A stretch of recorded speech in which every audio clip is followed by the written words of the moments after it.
Kabanata 101. Pumunta si Maisie sa kwarto at binuksan ang pinto. Nakatingin pa rin sa bintana si Riley. Pumunta siya sa gilid ng kama at umupo sa upuan. Riley, 7 araw na lang ay libing na ni Joe. Nagsimulang mag-react si Riley nang mabanggit si Joe, at nanginginig ang daliri niya. Hinawakan ni Maisie ang kanyang kamay at sinabing, alam kong sinisisi mo ang iyong sarili. Ako rin. Dapat nasa tabi mo ako noong araw na iyon. Ginawa ito ni Joe para iligtas ka, at ito ay isang sakit na hindi mo na mababawi sa natitirang bahagi ng iyong buhay, kaya nagkasala ka tungkol dito. Biglang nagsalita si Riley. It was my fault. Ginawa ko ito sa kanya. Ako dapat ang mamamatay. Riley, walang may kasalanan. Iniligtas ka ba niya para habang buhay kang malungkot at magdusa? Tumulo ang luha ni Riley sa kaumiling. Pero ako, sige, wag na natin pag-usapan ta. Pinunasan ni Maisie yung luha niya. Wala kang ginawang masama, at siya rin. Nagustuhan ka niya, at kahit na ginamit niya ang ganitong paraan para ilayo ka, iniligtas ka pa rin niya sa kanyang buhay. May mga taong magsasakripisyo kapag sila ay nagmamahalan, minsan ang dalawang tao ay nahuhulog sa isa't isa at nabubuhay ng masaya. Pero kapag may kasamang 3 tao, kailangang mag-back out kahit malupit. Napatingin si Maisie sa kanya. Isa-isang mapanganib na sitwasyon, sa palagay mo ba ay nagsisisi siya ng itaboy kanya sa paraan ng kapahamakan? Tumingin si Riley sa paligid at pinagdikit ang mga labi. Napatingin si Maisie sa kanya. Gusto mong pahalagahan ang pagkakaibigang ito, ngunit sa sandaling nalampasan nito ang antas ng pagkakaibigan, hindi mo alam kung ano ang gagawin, ngunit alam niya na walang paraan upang bumalik. Hindi niya pinagsisihan na iligtas ka dahil ipinaalam niya sa iyo ang kanyang nararamdaman. Napaawang ang labi ni Riley ngunit hindi ito umimik. Dahan-daang bumangon si Maisie. Itago mo sa puso mo itong pagmamahal niya. Mahaba ang buhay mo. Pagsisisihan niya ang pagligtas sa iyo kung makikita niyang naaawa ka sa kanya.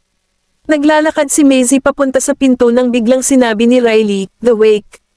Huminto siya, "Can I go?" Ang wake ni Joe ay ginanap sa punerarya. Bukod sa mga kapamilya niya, nagpakita rin ang mga dati niyang kaibigan sa school. Naglakad ang mga tao sa kabaong at naglagay ng mga puting rosa sa ibabaw nito. Nalungkot ang pamilya ni Joe, ngunit ang mga taong nagpakita ay umaaliw sa kanila. Nakasuot ng itim na damit si Maisie. Inilagay niya ang puting rosa sa kanyang kabaong at tumangala sa larawan sa tabi nito. Nang lumingon siya, isang babaeng mukhang pagod ang nagsalita sa kanya, "Excuse me."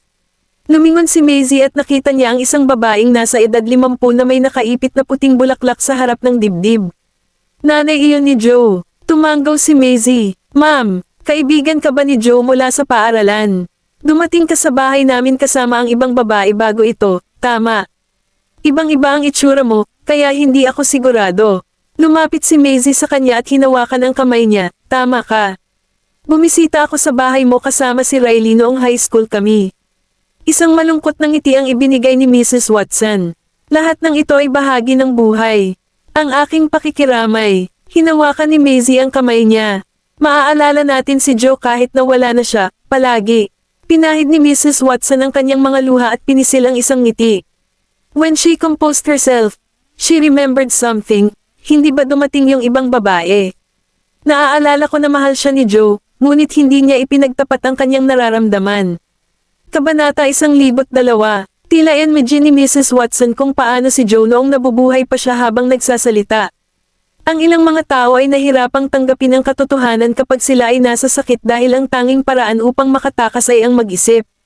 Hindi naman siya pinakialaman ni Maisie dahil para siyang nagsasalita tungkol sa pang-araw-araw na buhay ng kanyang anak, ngunit habang nagsasalita siya ay bigla siyang natawa habang tumutulo pa rin ang luha, nasasakal ang kanyang mga sinabi. Pumasok si Riley ng sandaling iyon, bitbit ang isang lumang kahon sa kanyang mga bisig. Napatingin si Maisie sa kanya. Huminto si Riley sa harap ni Mrs. Watson, nagbigay ng maputlang ngiti, at iniabot ang kahon sa kanya. "Ma'am, lahat po ito ang mga librong pinahiram sa akin ni Joe sa library, pero hindi ko na ibinalik sa kanya. Ang mga libro sa paaralan ay mawawala, at si Joe ay tatanungin ng guro." Sa huli, pinagbawalan siyang pumasok sa library. Sinabi niya iyon at saka ngumiti, ngunit ang ngiti ay mas pangit kaysa sa pag-iyak. Ngumiti din si Mrs. Watson. Lumapit siya at kinuha ang kahon, at pareho silang nagsimulang umiyak ng hindi mapigilan. Naglakad si Riley at niyakap si Mrs. Watson. "I'm sorry, ma'am. kasalanan ko po ang lahat. Ako ay humihingi ng paumanhin. Sumikat ang araw sa koridor habang magkayakap ang dalawa na naglalabas ng lungkot at sakit. Makalipas ang isang buwan, pumunta si Helios sa mga tindahan ng damit pangkasal kasama si Barbara upang subukan ang ilang damit pangkasal. Sumunod naman sina Maisie at Nolan. Nabook nila ang buong tindahan, at 4 lang sila sa malaking tindahan. Ang manager ng tindahan ay personal na nagsilbi sa kanila, na nagbibigay ng pinakamahusay na serbisyo. Pumili si Barbara ng isa na may corset, ngunit tiningnan ito ni Maisie at naisip na may mali. Buntis ka na ngayon, kaya sa tingin ko ay hindi magiging maganda ang corset. Pero gusto ko ang hitsura nito. Sobrang kinikilig si Barbara sa damit na hawak niya. May naisip si Maisie, saka naglakad papunta sa manager at may ibinulong sa tenga niya. Ngumiti ang manager, syempre kaya namin. Naglakad ang manager papunta kay Barbara. Mrs. Boucher, pwede nating baguhin ang corset para hindi masaktan ang baby. Nagulat si Barbara nang tawagin siya ng manager bilang Mrs. Boucher dahil hindi siya sanay, pero nakangiti niyang inabot ang damit sa manager. Nakaupo ang 2 lalaki na naghihintay sa labas sa sopa. Binuklat ni Nolan ang isang magazine habang si Helios ay excited na naghihintay kung ano ang hitsura ni Barbara sa isang damit pangkasal. Tiningnan siya ni Nolan na kinakabahan, at nagsalita siya mula sa karanasan. Mananatili tayo dito ng hindi bababa sa 2 oras. Tumawa si Helios, siguradong nagawa mo na ito dati. Isinara ni Nolan ang magazine at inilagay sa mesa. Hinawi ni Maisie ang mga kortina ng fitting room, at naroon si Barbara sa kanyang paboritong damit. Ang mga layer ng ball gown ay maayos na pinaghiwalay at kumikinang na parang kristal. Binago ang corset para hindi masyadong masikip sa tiyan. Pangalawang buwan pa lang ng pagbubuntis, kaya hindi ito napansin. Pinapayat pa siya nito. Ang pangitaas ay isang off-shoulder na may chiffon sleeves para maging slim ang kanyang mga braso. May lace sa ilalim ng manggas. Dahil na rin siguro sa pagbubuntis, mas maamo at matikas ang itsura niya. Lumapit sa kanya si Helios at huminto sa harapan niya. Nagtataka si Barbara kung bakit patuloy siyang nakatitig. Mukhang nakakatawa. Tinitigan siya nito. Hindi, mukhang mahusay. Bumaba ang tingin ni Barbara at hindi maiwasang mapangiti. Itinaas ni Helios ang kanyang baba. Sana ngayon na ang kasal natin. Ipinatong ni Barbara ang kanyang kamay sa kanyang dibdib, marahan siyang itinulak, at mamulong, meron mga tao dito. Kabanata 103. Lumingon si Helios, ngunit wala na doon sina Nolan at Maisie. As such, ngumiti siya. Walang tao dito. Humagalpak ng tawa si Barbara. Ibinaba ni Helios ang kanyang ulo at hinalikan siya habang nakayakap ito sa kanya. Sa ilalim ng ilaw, para silang isang magandang painting. Sa sandaling iyon sa garahe, mapusok na hinalikan ni Nolan si Maisie habang nakahawak sa sasakyan. Ibinaba niya ang kamay mula sa labi niya papunta sa leeg niya. Hinawakan ni Maisie ang kanyang pisngi at pumikit pabalik.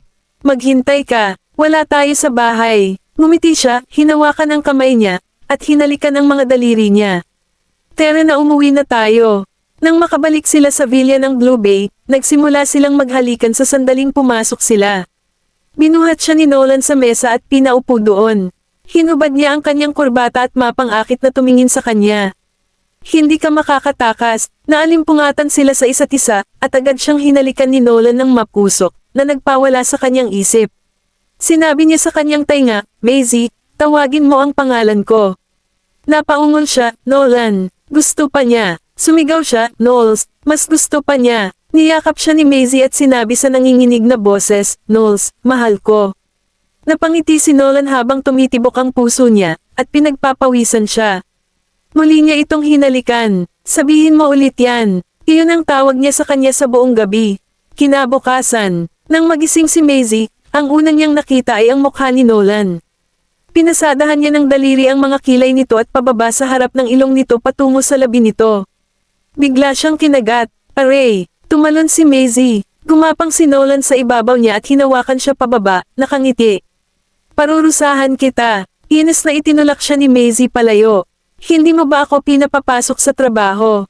Ibinaba ni Nolan ang kanyang ulo at hinalikan siya sa noo.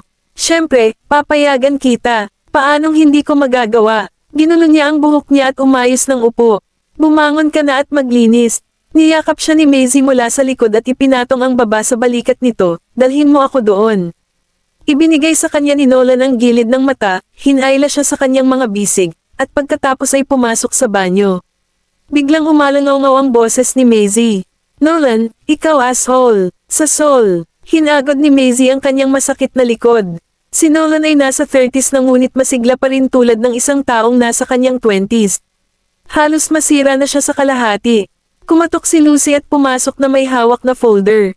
Nakangiting sabi niya, Miss Vanderbilt, tapos na ang mga pagsasaayos para sa ating tindahan, at ito ay batay sa iyong estilo. Tingnan mo, inabot niya ang folder kay Maisie. Natanggap ito ni Maisie, kinuha ang disenyo ng tindahan, at masayang ngumiti. Hindi naman masama. I guess you know my taste best after working with me for so long. Nahihiyang ngumiti si Lucy. Ibinalik ni Maisie ang folder sa kanya at tumingin sa kanya. Magiging abala si Kennedy, kaya kailangan mong kunin ang kanyang mga gawain. Sabi ni Lucy, huwag kang mag-alala, gagawin ko ang aking makakaya. Hinawakan ni Maisie ang kanyang baba. Kung wala kami ni Kennedy sa opisina, ikaw na ang bahala sa kumpanya. Siya nga pala, hindi ka na magiging assistant ni Kennedy. Nagulat si Lucy. Inabot ni Maisie sa kanya ang letter of reassignment. Ikaw na ang administrative officer mula ngayon. Inaasahan kong i-promote ka bilang isang manager. Natigilan si Lucy at hindi makapaniwalang kinuha ang sulat. Kaya ko ba talagang gawin ito? Tumango si Maisie. Oo, maniwala ka sa sarili mo. Ngumiti si Lucy at tumango. Salamat, Miss Vanderbilt. Gagawin ko ang aking makakaya. Tuwang-tuwang lumabas ng opisina si Lucy na parang bata ngunit may nabangga siya nang lumiko siya sa kanto at nahulog sa sahig. Kabanata 104. Ayos ka lang. Tatayo na si Lucy para humingi ng tawad, ngunit naglahad ng kamay ang tao. Huminto siya at tumingala. Nakita ni Lucy ang isang gwapong lalaki sa harapan niya at natigilan siya. Kailan pa sila nagkaroon ng ganitong kagwapong lalaki na nagtatrabaho dito? Nagtataka namang tumingin sa kanya si Hector. Hey, okay ka lang. Ay, pasensya na. Tumayo si Lucy at tinapik ang kanyang palda, saka sumili ang isang matingkad na ngiti. Ayos lang ako. Tumango si Hector at nilagpasan siya. May iniisip pa si Lucy nang makita niyang naglalakad si Hector patungo sa opisina, at nagulat siya. Siya ba ay isang taong malapit kay Miss Vanderbilt? Napaangat ng tingin si Maisie nang may kumatok at ibinaba ang kasunduan. Pasok ka. Tumingin siya sa kanya. Ako ito, si Hector. Tumayo si Maisie at tinitigan siya ng matagal. Hector, naglakad siya palapit. Nagpa-cosmetic surgery ka ba? Inilibot ni Hector ang kanyang mga mata. Hindi. Umikot si Maisie sa kanya at tumango. Pinutol mo ang nakakainis mong dilaw na buhok. Mas gwapo ka sa maikling buhok. Maging ang iyong mga damit ay mukhang malinis at maayos. Napakalaking improvement. Napakamot ng ulo si Hector pero hindi nagsalita. Nag-cross arms si Maisie at tumingin sa couch. Umupo ka dyan. Sumang-ayon si Hector, lumakad, at umupo. Binigyan siya ni Maisie ng isang basong tubig at umupo sa tapat niya. Bakit ka nandito? Matapat siyang sumagot para makakuha ng trabaho. Natigilan si Maisie. Sa kanyang mga mata, si Hector ay isang rebelde, ngunit alam niya na ito ay dahil sa ginawang pag-spoiled sa kanya ni Madam Vanderbilt. Hindi naman siya masamang tao, spoiled lang at mayabang. Masama rin ang ugali niya, ngunit maaaring baguhin ng panahon ng isang tao. Hindi na siya ang maikli at mayabang na lalaki. Nakita niya kung gaano kalupit ang realidad mga kalahating taon na ang nakalipas at naging mas mature. Tanong ni Maisie, alam mo ba kung ano ang gusto mong gawin? Umiling siya at tumingin sa kanya. Ano mang bagay, bumaba ang tingin ni Maisie. Kahit na noong una ay hindi niya gusto ang mga Vanderbilt, nagbago ang isip niya pagkatapos ng sapat na oras na lumipas. Kung wala kang ideya, manatili ka rito. May aayusin ako. Gustong tumayo ni Maisie nang tumingin sa kanya si Hector. Maisie, huminto siya at tumingin sa kanya. Ano yon? Dahan-daang tumayo si Hector at hinayla ang sando niya dahil medyo nababalisa siya. I'm sorry sa nangyari sa nakaraan. Nagulat si Maisie, ngunit pagkatapos ay tumawa ito, lumapit sa kanya, at ginulo ang kanyang buhok. Hindi na kailangang humingi ng tawad. Napakabuti na nagbago ka para sa mas mahusay. Matuto kang mamuhay ng magandang buhay ngayon. Tumango siya. Iginiya siya ni Maisie papunta sa administration department, at tumayo ang ilang staff doon. Hiniling ni Maisie kay Lucy na lumapit, at ang huli ay dumating. Miss Vanderbilt, ito na ang magiging bago mong kasamahan simula ngayon. Mangyaring gabayan siya. Ngumiti at tumango ang ilang staff na babae. Huwag kang mag-alala, Miss Vanderbilt, gagawin namin. Miss Vanderbilt, sa wakas may gwapong lalaki na tayo sa opisina.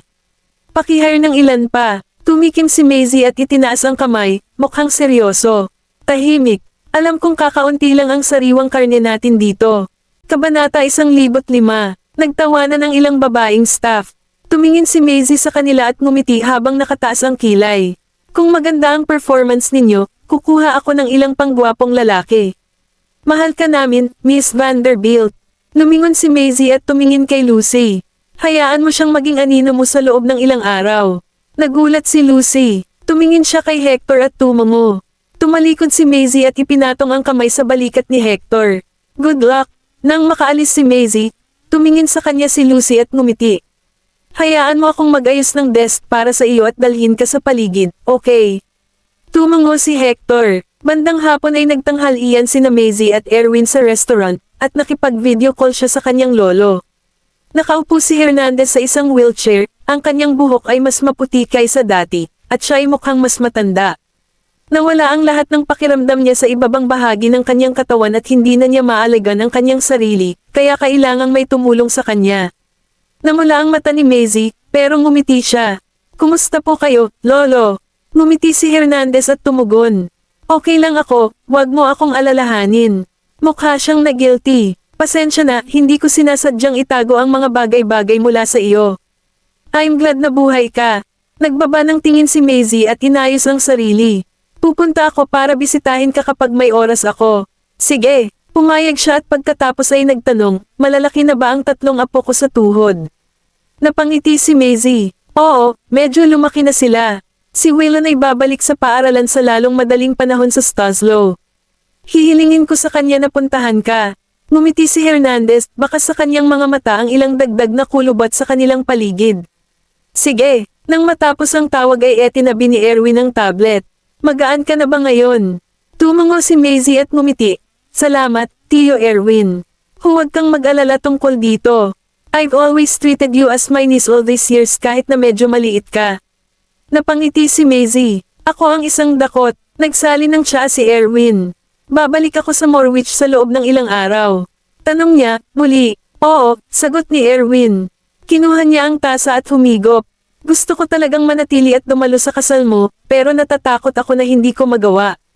Pero ayos lang, ipapadala ko na ang regalong inihanda namin ni Strix. Ngumiti si Maisie at tumango. Sa Goldman Mansion, naglaro ng chess si Nolan sa kanyang study room kasama ang kanyang ama. Kumilos si Nicholas at nagtanong, ano ang plano mong gawin pagkatapos ng kasal? Anong plano? Sinalungat ni Nolan ang kanyang galaw. Plano kong isantibi muna ang trabaho. Tumaas ang kilay ni Nicholas at tumawa. Oh, maghahanimon. Tumango si Nolan. Parang ganon. Natahimik sila saglit nang magsalita ulit si Nicholas. Si Waylon at Colton, sino sa palagay mo ang mas angkop na pumalit sa negosyo? Tumingin siya sa ibaba, at bahagyang gumalaw ang manipis niyang labi. Si Colton. Tinanong ni Nicholas kung bakit. Si Waylon ay mas mahusay kaysa kay Colton sa maraming aspeto. Kung kukunin niya ang black gold sa hinaharap, siya ay magiging isang mahusay na pinuno.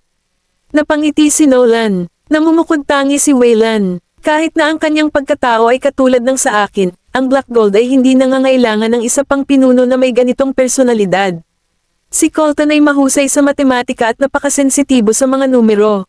Ang batang ito ay makinis at matalino, kaya mas gagawa siya sa negosyo.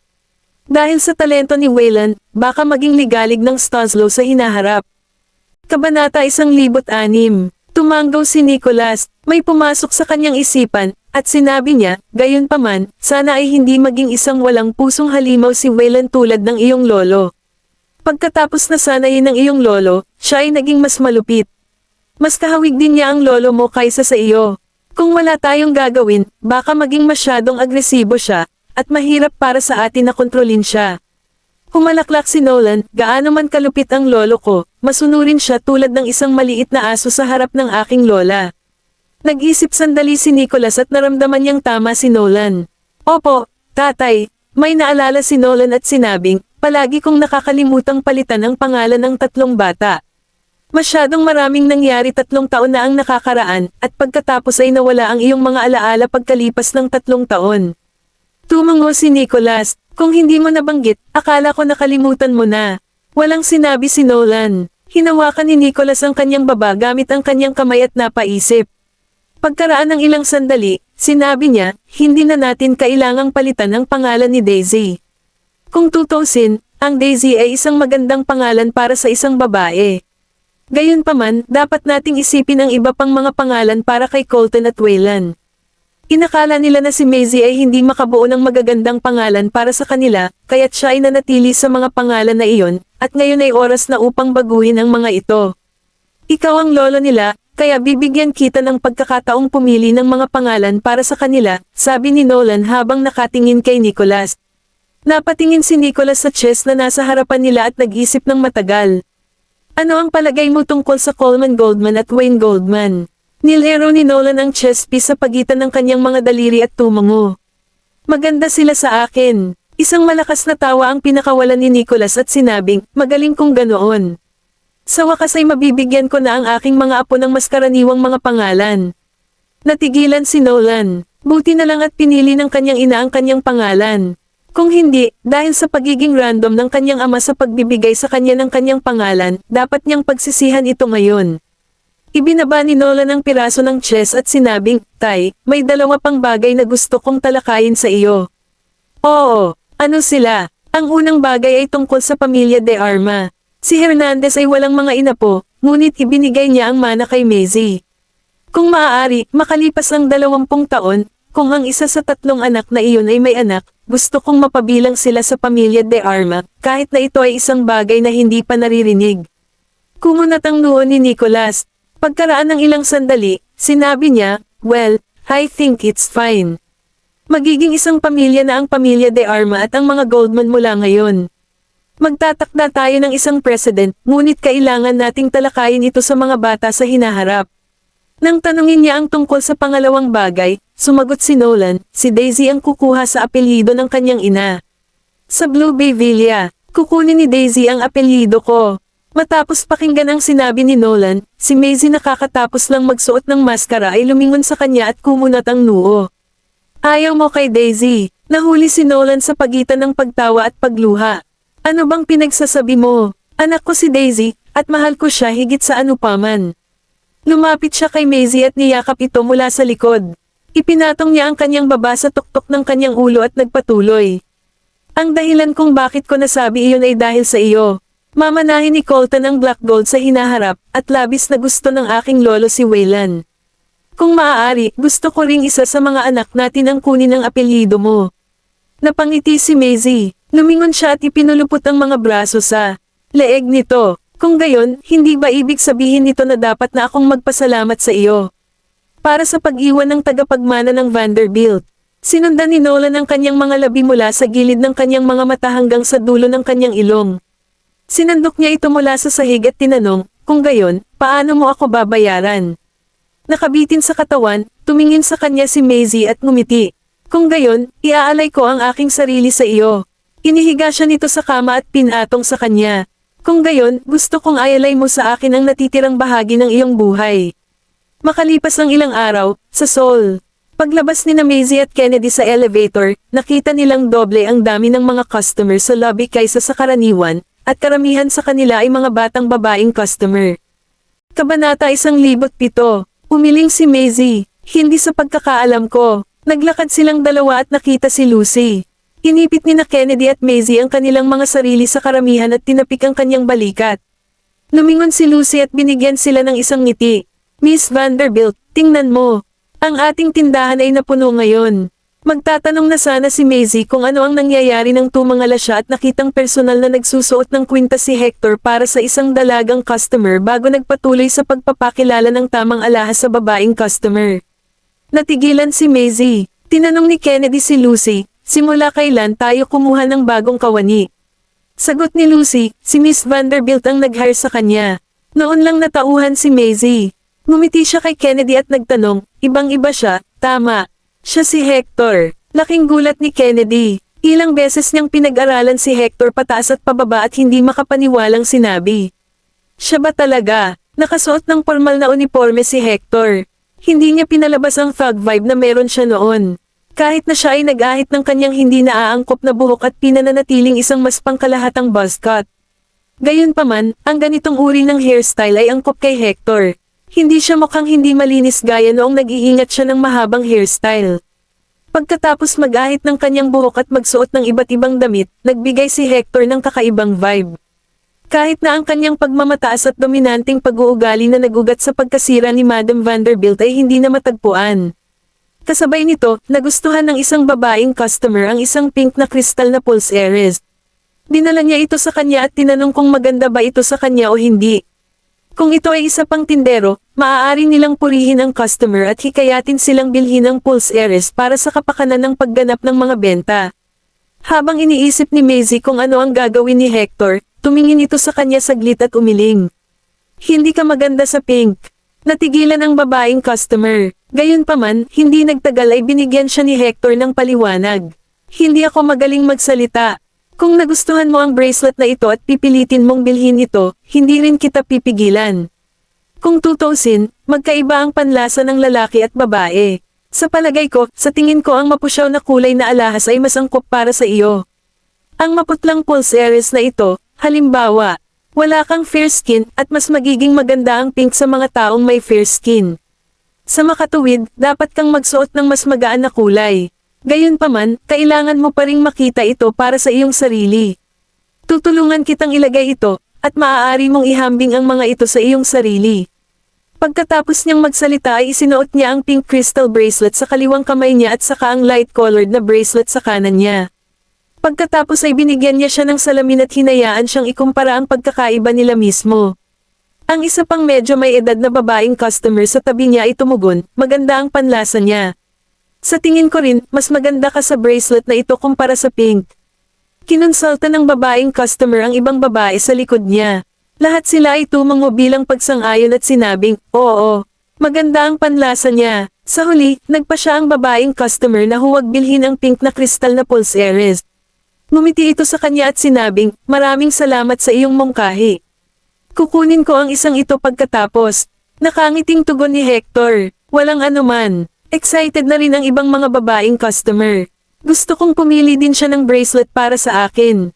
Napakapasensya niya. Oo, tama. Pumunta ako sa kabilang jewelry store para bumili ng bracelet. Hindi ko alam kung ano ang nangyayari sa ulo ng tindera na iyon. Pinili niya ang isang dark purple na pulse earrings para sa akin, na sinasabi na ito ay ginagawang fairer ang aking balat. Pag-uwi ko, sabi ng boyfriend ko mukha daw akong matanda sa purple. Hindi mo alam kung gaano ako nagalit noong mga oras na iyon. Nakapagdesisyon na ako. Sa tuwing pupunta ako sa Soul Jewelry sa hinaharap, gusto kong pagsilbihan niya ako. Tumingin sa kanya si Kennedy at ngumiti. Sa totoo lang, I think maganda rin ang taste niya. Kabanata 108. Kahit si Kennedy ay nadama na ang isang mapusyaw na pulse earrings ay mas angkop para sa babaeng customer na iyon. Ito ay dahil mas madilim ang kulay ng balat niya, at ang pagsusuot ng pink ay magmumukha siyang mapurol. Gayunpaman, kung magsusuot siya ng isang mapusyaw na kulay na pulse earrings, hindi ito lilikha ng kapansin-pansing kaibahan sa kulay ng kanyang balat. Sa katunayan, ang mga taong may mas madidilim na kulay ng balat ay magiging mas maganda sa mga matingkad na kulay kaysa sa maliliwanag na kulay gaya ng pink, pula, at lila. Hinawakan ni Maisie ang kanyang baba gamit ang kanyang kamay at napaisip. Sinimulan niyang tingnan si Hector sa isang bagong liwanag, at tila sa kanya ay medyo magaling siya dito. Pagkalipas ng 2 oras, sa wakas ay natapos na ni Hector ang lahat ng kanyang mga gawain. Bumalik siya sa administrative office, at tinitigan siya ng ilang babaeng empleyado. Hindi maganda ang pakiramdam niya tungkol dito. Gayunpaman, bago niya malaman kung bakit, pinalibutan siya ng lahat at humingi ng payo sa kanya. Napakagaling mo dito. Tatanungin muna kita kung bibili ako ng alahas sa susunod. Pinakaayaw ko ang mga multiple choice na tanong. Palagi akong nahihirapang pumili ng mga alahas na pinakaangkop sa akin, kaya maaari mo ba akong tulungan? Hindi ko talaga maisip kung anong kulay ang sama-sama sa kung anong kulay ng balat. Maaari mo ba akong tulungang pumili ng isa para sa akin? Natigilan si Hector. Ahem, tumikim si Maisie, na ikinagulat ng grupo ng mga babaeng empleyado. Lahat sila ay gumawa ng paraan para sa kanya at napayuko ang kanilang mga ulo sa kahihiyan. Pagkatapos ay tumingin siya kay Hector at sinabing, halika sa aking opisina. Pagkatapos nun, tumalikod na siya at umalis. Sinundan siya ni Hector sa kanyang opisina. Inilagay ni Maisie ang ilang mga kahon ng alahas na may iba't ibang uri ng alahas sa mesa, kaya nalilitong tanong ni Hector, tungkol saan ito, insan. Bibigyan kita ng pagsusulit, sabi ni Maisie. Pagkatapos nito, hiniling niya kay Kennedy na dalhin si Lucy sa kanyang opisina. Hindi rin alam ni Lucy ang ginagawa ni Maisie, at sinenyasan siya ni Maisie na maupo sa sopa. Ginawa ni Lucy ang sinabi sa kanya. Pagkatapos noon, nilinggan ni Maisie si Hector at sinabing, gusto kong pumili ka ng pinakaangkop na alahas para sa kanya. Natigilan si Lucy. Pumili ng pinakaangkop na piraso ng alahas para sa akin. Iminulat niya ang kanyang mga mata at natuwa. Kung tutuusin, gusto niyang malaman kung anong uri ng alahas ang pipiliin din ni Hector para sa kanya. Pinagmasdan ni Hector ang iba't ibang masaganang alahas na nakalagay sa mesa at saka tumingin kay Lucy na biglang nakaramdam ng hiya at kaba. Nakatayo sa gilid sina Maisie at Kennedy. Hininaan niya ang kanyang boses at nagtanong, Tito Kennedy, kung ikaw iyon, alin ang pipiliin mo? Nag-isip sandali si Kennedy at sumagot sa kanya sa mahinang boses, I think I'd pick something that fits her character. Halimbawa, kung gusto mong malaman kung ang isang kwintas ay angkop para sa iyo o hindi, kailangan mong tumingin sa ilang aspeto. Maliban sa kulay at katangian ng iyong balat, kailangan din nating tingnan ang haba ng iyong leeg. Halimbawa, ang isang taong may mas maikling leeg ay hindi magiging maganda sa isang perlas na kwintas. Ang isang perlas na kwintas ay gagawing mahirap ang iyong leeg, at ang pangkalahatang aesthetic na kahulugan ay hindi ganoon kaganda. Gayunpaman, para sa isang taong may mas mahaba at payat na leeg tulad ng leeg na parang sin, ang pagsusuot ng pearl necklace ay maaaring magpaganda ng kanilang pangkalahatang hitsura. Isa sa mga dahilan kung bakit hindi maganda ang hitsura ng ilan sa mga artista kapag dumalo sila sa mga hapunan o mga kaganapan ay dahil pinili nila ang mga alahas na hindi tugma sa kanilang estilo. Ang alahas ay hindi lamang isang uri ng dekorasyon para sa kagandahan. Bagamat maraming tao ang nagustuhan ng alahas, isang bagay na dapat nilang tandaan ay kailangan nilang makita kung ang alahas ay angkop para sa kanila o hindi. Halimbawa, kung ang isang matambok na babae na may maikli at makapal na leeg ay pinapabore ng makapal at maluho na mga kwintas, kahit na ang kanyang balat ay maaaring maging sapat na patas, ang kwintas ay hindi mailalabas ang kagandahan ng kanyang leeg, kaya lahat ay maaakit lamang sa kwintas sa halip. Ipapakita nito sa kanya ang isang mayamang redneck na nagtatanong, pupurihin ba ng mga tao na ito ay isang magandang kwintas o na ang matambok na ginang ay mukhang maganda sa pagsusuot ng kwintas? Ang sagot ay ang una. Gayunpaman, kung ang matambok na babae ay pumili ng isang simpleng ngunit katulad na maluho na palawit na bato, ito ay magiging ibang kwento. Ito rin ang magmumukha sa kanya na isang rich lady sa halip na isang rich redneck. Sa makatuwid, ang mga mayayamang babae mula sa mayayamang pamilya ay pipili ng mga alahas na tumutugma sa kanilang mga estilo. Sa kabaligtaran, ang mga asawa ng ilang mga redneck na yumaman ay biglang nagustuhang ipagmalaki ang kanilang kayamanan sa pamamagitan ng pagsuot ng lahat ng uri ng alahas sa kanila, hindi alintana kung sila ay maganda o angkop sa kanilang mga estilo. Kabanata 109. Napangiti si Maisie, tulad ng inaasahan sa iyo, Tio Kennedy. Marami ka talagang alam tungkol sa mga mayayamang babae na iyon. Ngumiti si Kennedy bilang ganti at sinabing, kung tutuusin, napakaraming taon na ako sa industriya ng alahas, kaya basic knowledge lang ito. At saka, parang magkapatid ang industriya ng fashion at industriya ng alahas. Hindi sila mapaghiwalay. Kung hindi namin itinakda ang ating mga pasyalan ng mataas at kung ang lahat ay naghahangad ng parehong bagay, ang industriya ng fashion ay nawala na. Balisang nakaupo si Lucy habang hinihintay si Hector. Sa huli, pumili si Hector ng isang pares ng mga nakaestilong tassel na hikaw. Tumingin sa kanya si Maisie at nagtanong, maaari mo bang sabihin sa amin kung bakit mo pinili ang pares ng hikaw na ito? Na-curious din si Lucy. Nag-isip sandali si Hector at sinabing, wala siyang slim face, at kung gusto niyang gawing mas slim ang mukha niya, mas magandang opsyon ang pares ng tassel na hikaw na ito. Walang kamalay-malay na tinakpan ni Lucy ang kanyang mabilog na pisngi gamit ang kanyang mga kamay at nagtanong, ganyan ba talaga kalaki ang mukha ko? Tumango si Hector. Tinampil siya ni Maisie sa likod ng ulo niya at sinabing, hindi naman malaki ang mukha niya. Yung chubby face, kung customer mo siya, sigurado akong sasampalin ka niya. Hinawakan ni Hector ang likod ng kanyang ulo at sinabing, sige, sige. Hindi ko alam kung paano i-distinguish ang mga hugis ng mukha ng mga babae. Anyway, ang pares ng hikaw na ito ang pinakaangkop sa kanya. Hiniling ni Maisie kay Lucy na isuot ang hikaw. Ginawa ni Lucy ang sinabi sa kanya, at nang tingnan niya ang sarili sa salamin, natigilan siya. Wow, maganda sila tinginan sa akin. Tumawa si Kennedy at sumigaw, ang mga hikaw ng tassel ay tugma sa mga batang babae na may mga mabilog na mukha. Maaari nitong gawing mas mahaba ang iyong mukha, at kung pipiliin mo ang isang bilog o parisukat na hikaw, gagawin nitong mas malawak ang iyong mukha. Hinaplos ni Maisie ang ulo ni Hector at sinabing, sige, Hector. Hindi ko akalain na ganito pala ang lasa mo. May potential ka ring maging stylist. Ako, tinuro ni Hector ang sarili. Tinapik niya ang balikat nito at sinabing, Hector, ang pagkakaroon ng magandang panlasa ay isang mahusay na kasanayan din. Pagkatapos ng lahat, ang mga lalaki at babae ay may ibang mga pananaw pagdating sa fashion. Maaari mong tiyak na makilala kung anong uri ng alahas ang angkop para sa mga batang babae, at sayang kung hindi ka magiging isang stylist. Hindi ako marunong mag-makeup at mag-estilo, sabi ni Hector na nakapaut ang bibig. Tinaas ni Maisie ang kanyang kilay at sinabing, maaari kang matuto tungkol dito. Dahil sa iyong panlasa, sigurado akong mahuhuli mo ito sa lalong madaling panahon. Kapag naging first-class stylist ka, kahit na ang mga nangungunang celebrity ay kailangang lumapit sa iyo at humingi ng payo. Bukod, ang isang first-class na stylist ay maaaring kang kumita ng malaking pera. Ayaw mo ba talagang subukan? Natahimik si Hector. Pagkaraan ng ilang sandali, sinabi niya, nag-aalala ako na hindi ko ito magagawa. Never try, never know, sabi ni Maisie habang ipinatong ang kamay sa balikat niya. Hector, maikli lang ang buhay natin, at kung hindi tayo makakahanap ng layunin sa buhay, malapit na itong matapos. Hindi natin masisimulan muli ang ating buhay, ngunit hindi ito nangangahulugan na hindi natin ito masisimulan muli kung tayo ay nabigo. Akala mo mabibigo ka nang hindi mo sinusubukan dahil hindi ka maglakas loob na kumuha ng shot. 25 ka pa lang sa taong ito, at marami pa ring pagkakataon para sa iyo. Sa oras na ikaw ay 70 o 80 na, hindi ka na magkakaroon ng anumang pagkakataon kahit na gusto mong subukan. Natigilan si Hector. Ibinaba niya ang kanyang ulo.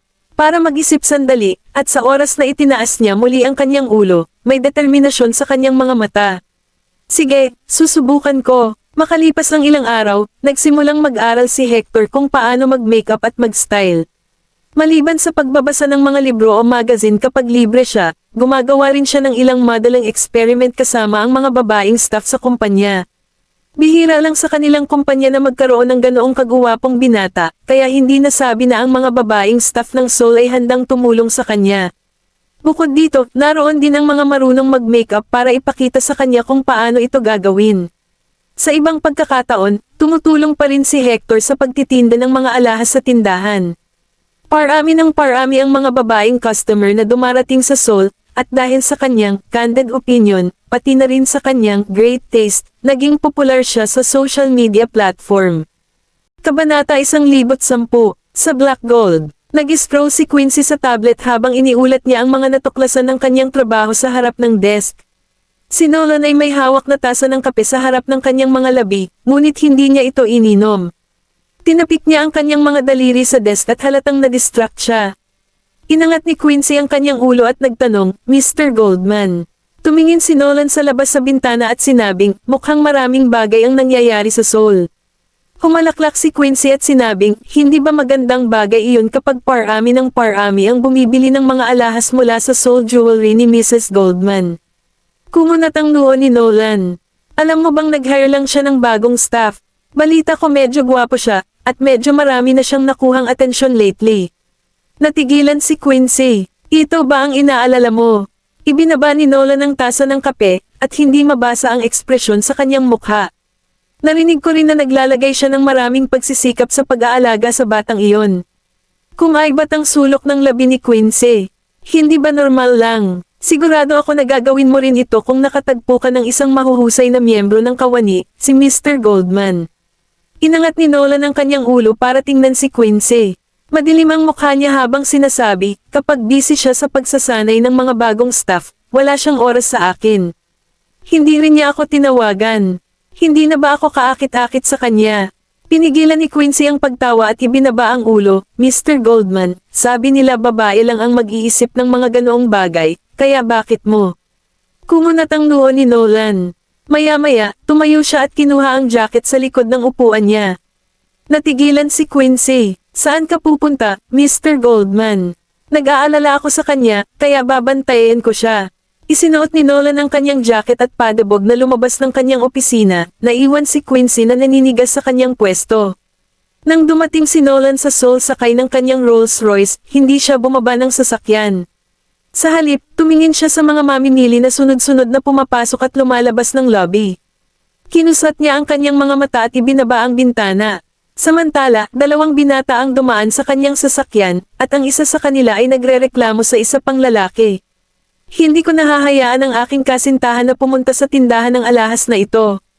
Bakit? Bakit? Sa tuwing pumupunta ang girlfriend ko sa tindahang ito, magrereklamo siya sa akin. Mas masama daw ang panlasa ko kaysa sa brat na iyon na nagtitinda ng kanyang alahas pagdating namin sa bahay.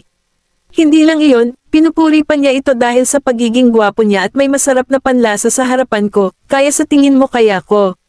Chill, kuya, beer sa akin ngayong gabi. Nang makalayo silang dalawa, hindi na napigilan ni Nolan ang sarili. Bumaba siya ng sasakyan at humakbang patungo sa lobby ng Seoul. Samantala, sa opisina ni Maisie, pinupuri ni Lucy si Hector. Ilang araw pa lang siyang sumali sa kanila, pero mas maganda ang performance niya sa benta kaysa sa kanilang lahat. Sinabi rin niya kay Maisie na ang lahat sa internet ay pinag-uusapan din siya. Pagkarinig ni Maisie sa sinabi niya, tumawa siya. Masaya ka sa hiyas na kinuha ko para sa iyo. Napatungo ng husto si Lucy. Pagkaraan ng ilang sandali, may naisip siya at nagtanong, Oye, Miss Vanderbilt. Maganda talaga ang taste niya, at nakakahiya kung hindi siya magtatrabaho sa fashion industry. Tumingin sa kanya si Maisie at sinabing, hindi ko rin ine-expect na sobrang galing niya sa ginagawa niya. Hindi ko talaga napansin dati. Nasabi kaya niya sa nakaraan. Well, hindi siya masisisi. Noong nakaraan, lahat ng mga kaibigan ni Hector ay mga hooligan.